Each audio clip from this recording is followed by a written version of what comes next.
In order to decide who does what on a project, we have to consider and outline our needs. Choosing the right people for a team is a big task and one every project manager should take seriously. After all, these are the people who do the work on the project, so we want to make sure we have the right people lined up. When identifying people resources, we need to carefully consider the project needs and use that info to guide our decision making. First, a project manager will make a list of roles that they'll need on their team to complete each task. In the same way that a project manager is accountable for the overall initiation, planning, execution, and completion of a project, the person in each role is accountable for specific tasks within the project lifecycle. For example, a home construction project team might include roles on their list like an architect, a site manager, and multiple construction workers.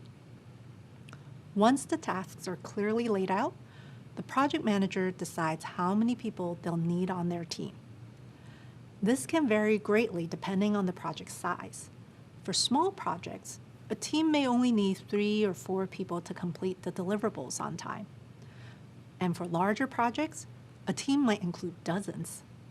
At Google, we sometimes have hundreds of Googlers working on the same project. Getting the team size right is important for a bunch of reasons. For example, when there's a lot of people on a project, communication sometimes becomes difficult. That makes it more likely for someone to miss important details. But if your team is too small, there might not be enough people to finish all the tasks. Once you know how many people you need on your team, you have to think about who does what. To decide on the right person for each role, a project manager needs to think carefully about skills. Makes sense, right? If you're managing the construction of a house, you want to know that the construction workers who are building the frame or installing the drywall have the skills needed to do it properly. It's on the project manager to ensure that everyone on the team has the right skills to do the job. But it's also important to remember that skills can be taught. If someone doesn't have a certain skill initially, they might still be a great fit for the team. Maybe this person brings a positive attitude and attention to detail. Perfectly good reasons to have them on your team. Just keep in mind that if a teammate doesn't have the necessary skills, it's important that they are trained in time so not to cause project delays. When choosing teammates, a project manager also has to factor in each person's availability and whether they'll feel motivated to complete their assigned tasks. For example, you might know a fantastic site manager who'd make a great asset to the team. But if they're already staffed on another big project, they might not have the time to commit to yours. Or even if they do have the time, they might not feel like this project will give them the visibility they need for a promotion. Motivation is a key ingredient to great work, so it's a good idea to pick people who are excited to get involved. But of course, we don't always get to choose our resources. Sometimes another manager or team lead might just assign people to roles. When this happens, it's the project manager's challenge to deliver the best work with what we're given. Let's check in on our project at Office Screen, where we're rolling out a new service. As a project manager, it's up to you to decide who you need on your team. You'll have to ask yourself questions on things like staff experience, availability, the workspace, team member workload on other projects, and more. For example, who on the team has office landscaping experience? Who's local to the city where the launch will happen? Who can be fully dedicated to this project for the next 8 weeks? There's no exact formula for putting together the right team, which makes it a little tricky. Every situation is different and calls for a different set of skills, experience, and perspectives. It can be helpful to look deeper into each task on the project. Always ask yourself these key questions. How many people do I need on my team each step of the way? Which team members do I need and when? Are those experts already busy on other projects? Who makes the final decisions on project resources?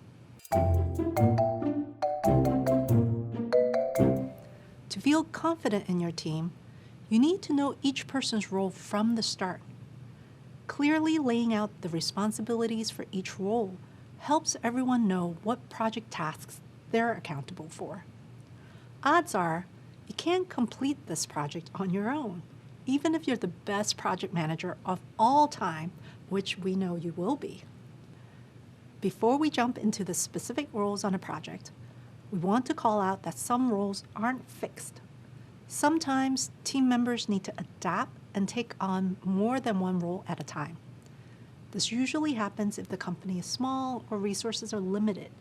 For example, at a small firm, you might be the project manager, designer, and marketer. Whether they're fixed or not, we always have these project roles: project sponsors, team members, customers or users, stakeholders, and of course, the project manager. Let's learn more about each of them. A project sponsor is the person who's accountable for the project and who ensures the project delivers the agreed upon value to the business. They play a vital leadership role throughout the process. Sometimes they fund the project. The sponsor will probably communicate directly with managers and key stakeholders. Team members are the heart of the operation. They're the people doing the day-to-day work and making the project happen. The customers are the people who will get some sort of value from a successfully landed project. Since the project aims to deliver something useful to the customers' needs usually define the project's requirements. You can think of them as the buyers of the project. In some situations, we have both customers and users for a project, and we need to differentiate between the two. Simply put, users are the people that ultimately use the product that your project will produce. To make the distinction nice and clear for you, think of it this way. A software company has created a type of software that allows teams to communicate with each other in an instant message application. The software is purchased by Corporation ABC. They are the customer. But the users are everyone within Corporation ABC that will be using the instant message application every day. Stakeholders are anyone involved in the project, those who have a vested interest in the project's success. Primary stakeholders are people who expect to benefit directly from the project's completion, while secondary stakeholders play an intermediary role and are indirectly impacted by the project. Secondary stakeholders may be contractors or members of a partner organization. But both primary and secondary stakeholders help project managers define project goals and outcomes. And finally, we can't forget the project manager, the person who plans, organizes, and oversees the whole project. That's you. Let's now plug these roles into our Office Screen project. Recall that Office Screen is a commercial plant company that does interior landscaping and plant design for offices and other commercial businesses. We're launching our new plant service, so if you recall our SMART goal, which must be specific, measurable, attainable, relevant, and time-bound, is to roll out a new service to provide office plants to top clients by the end of the year. There's a lot to do when launching a new service. Plants need to be ordered and delivered every few days. New clients will need to be familiarized with Office Screen and its procedures. And there will be ongoing updates to the website and app. For Office Screen's launch, our project sponsor is the Director of Product. They approve the project's budget and ensure that everything stays aligned to the vision, which in this case is that inexpensive and easy to maintain live plants are provided in order to improve the employee work environments. The team's made up of people from across departments, and they're all working together to support the project. For example, the marketing department has assigned some people to the team because they'll need to tell customers about this new service. On this project, the landscape designer is also the website designer. This is an example of where a team member plays more than one role. And you're the project manager. You're the one managing the information, people, and schedule to carry this project to a successful landing. Our customers for this project are buyers at offices who might be interested in office screen services, such as office managers or procurement teams. However, the users are the employees who work at the offices because they're the ones who enjoy the plants. And finally, all of these people are project stakeholders. Secondary stakeholders won't play active roles throughout all phases of the project, but still need to be informed as they are a component of what the project needs to succeed. For example, these include office screens investors who are helping to fund the new service launch, and the office screen receptionists who will answer a lot of customer questions about the new service once it's launched.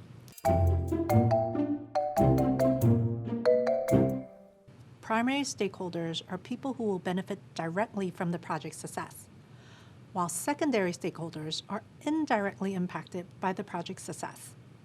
Having all these different people involved on a project can get confusing, and that's where stakeholder analysis comes in handy. This is a visual representation of all the stakeholders. It helps you avoid surprises, build necessary partnerships, and ensure you're involving the right people at the right time. When done well, your stakeholder analysis helps you see all the opportunities for success and the potential risks. It illustrates which stakeholders are taking on which responsibilities. And it can help you include the right people in important conversations, which is key to getting the support you need throughout the project. There are 3 key steps to kicking off a stakeholder analysis. First, make a list of all the stakeholders that the project impacts.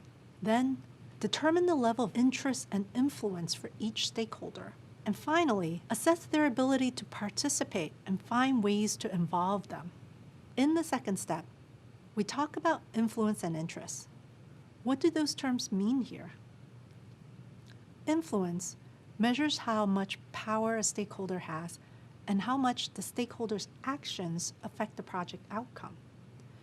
In our office screen example, the director of product who first initiated the project and oversees new products and services has a huge amount of influence, while the vendor providing the greenery has less influence.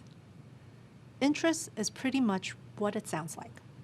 How much are the needs of the stakeholder affected by project operations and outcomes? For example, Office Screen's Human Resources Department might not have as much interest in the product launch as the sales department does. The Power Grid is a super useful 2x2 grid used for conducting a stakeholder analysis. We use the Power Grid to assign each stakeholder's level of importance to the project, measuring their interest and influence. The position of the stakeholder on the grid usually determines their active role in the project.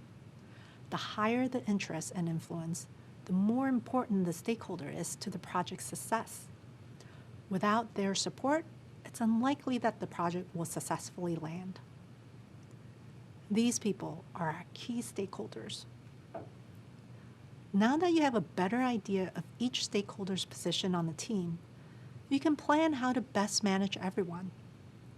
There are 4 different techniques you can use for managing stakeholders. The first group of stakeholders are the key players or key stakeholders. You find these people in the top right corner of the grid. To best manage key stakeholders, you want to closely partner with them to reach the desired outcomes. Of course, not everyone's a key stakeholder, but each role, even the non-key stakeholder, gets a spot on the grid. You find stakeholders with higher influence but lower interest in the top left corner of the grid. To manage these stakeholders, you want to consult with them and meet their needs. Their opinions and input are important to the project. The director of product has high influence but may not be vested into day-to-day activities, and therefore will have a lower interest. Stakeholders with lower influence but high interest are in the right bottom corner of the grid. For these stakeholders, you want to show consideration for them by keeping them up to date on the project. It's unlikely they'll need a say in what's going on, but keeping them informed is important. For example, the customer success team may have lower influence but high interest since they'll work directly with clients on the new product. Last up, we have stakeholders with low influence and low interest. You'll find these in the bottom left corner. They're the least important of the stakeholders, but this doesn't mean that they don't matter. It might just be that for this particular project, they aren't as integral. So for this project, you'll mainly want to monitor them, keeping them in the know. Creating a grid like this is an effective way to track who should be communicated with and when. This grid here is an example of how that might play out, depending on the project and the stakeholders. You may also want to create a steering committee made up of high influence and high interest stakeholders. These people will be the most senior decision-making body on any project. They have the authority to make changes to budget and approve updates to timeline or scope. The project manager isn't a member of the committee, but they're responsible for bringing the right project information to the steering committee so that decisions can be quickly made. How you engage your stakeholders from this point on depends on your particular situation. There are different ways to involve each stakeholder, and you have to be strategic to get helpful and relevant input from the right people at the right time. You want to meet with some stakeholders every single day, and others you'll just send periodic updates to. Stakeholder buy-in is the process of involving these people in decision-making to hopefully reach a broader consensus on the organization's future. To get stakeholders to buy in on the project, you'll have to pay particular attention to your high-impact stakeholders and make sure they feel looped in. You want to explain to them how the project will help them achieve their goals, and you'll want to have their support later on if any issues come up. Here are some important things to keep in mind when communicating with stakeholders. If you have one main stakeholder, that stakeholder is likely to be highly influential and needs constant communication.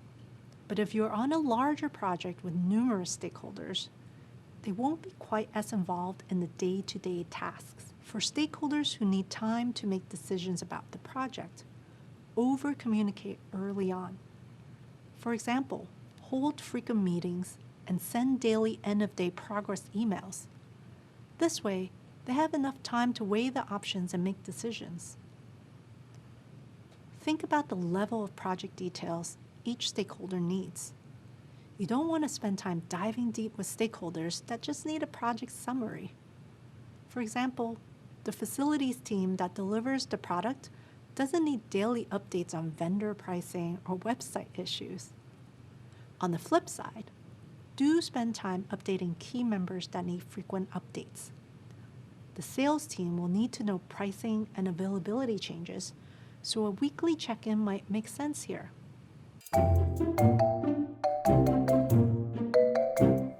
In the last video, we saw how a stakeholder analysis shows us how to best work with stakeholders and when to communicate with all the different people involved in the project. In this video, we're going to check out another handy tool called a RACI chart. A RACI chart helps to define roles and responsibilities for individuals or teams to ensure work gets done efficiently. It creates clear roles and gives direction for each team member. There are 4 types of participation included in a RACI chart. These are responsible, accountable, consulted, and informed. Let's take a look at each. Responsible refers to those doing the work to complete the task. Accountable refers to those making sure the work gets done. Consulted includes those giving feedback, like subject matter experts or decision makers. And lastly, we have informed, which includes those just needing to know the final decisions or that a task is complete. Here's an image of how this breaks down in a chart form. When creating your RACI chart, you'll need to write down each task or deliverable for your project and then assign it the appropriate role for each stakeholder. To do this, first think about who's involved in the project. Write the roles or people's name in a row across the top of your chart. Pro tip: use roles rather than names if some people might take on more than one role.